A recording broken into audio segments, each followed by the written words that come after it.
This is a quick update on the status of Shift USD integration. We can now open Shift from Pixar's USD view.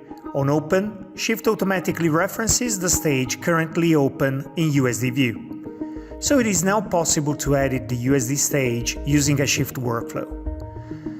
Shift is tightly connected to USD view. If we select a prim and then create a USD prim get node, the path to the primitive is automatically populated.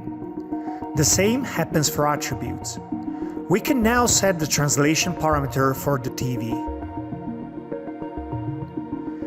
A new Shift feature also allows the live execution of the workflow. When the workflow is edited, it automatically executes the modified graph branch. This allows for interactive editing of workflows. We already support many USD operations, and the team is constantly working on adding more to the list.